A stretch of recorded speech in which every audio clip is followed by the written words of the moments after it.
ፋኖ ምን አይነት ኃይል ነው ይሏችሁ ነበር እዚያ አሁን ግዳጅ ቀጠና ላይ?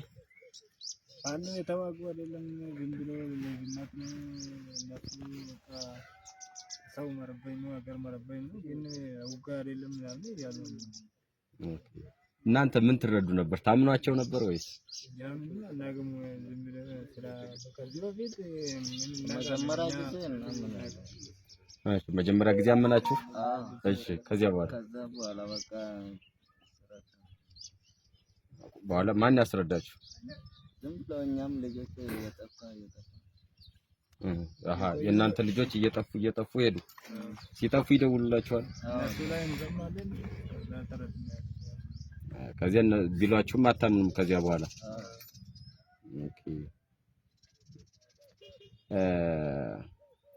ወጣችሁ ልትመጡ የቻላችሁበት ምክንያት ምንድነው?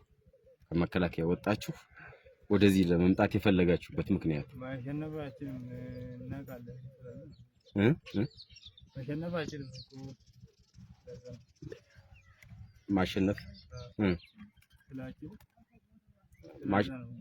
ማሸነፍ አልቻላችሁም? ኦኬ ማሸነፍ ስላልቻላችሁ መውጣት ምርጫ አደረጋችሁ። ኦኬ እንዴት ነው አሁን የስነ ልቦናው እንዴት ነው? የመከላከያው አሁን እንደማያሸንፍ ሁሉም ያውቀዋል? አባሉ አውቃለሁ። አሁን እኛ ስልክ ጠርነፈው ነበር። እሺ ስለዛ ነው እንጂ ሁሉም መግባት ያስደምማል ግን ማመጣት ለስልክ ችግር ነው ግን ሁሉም አውቃለሁ እንደዚህ ጋር ነው ሁሉም አውቃለሁ። ኦኬ ስለዚህ ሁሉም እንደሚሸነፍ ያውቃል። ስልክ ስለተጠረነፈ ነው እንጂ ሁሉም መውጣት ነው የሚፈልግ። መዋጋት አይፈልግም። መዋጋት አይፈልግም። እናንተ ተገንዝባችሁ አሁን ፋኖ ሌባ እንዳልሆነ በደንብ አባሉ ያውቃል።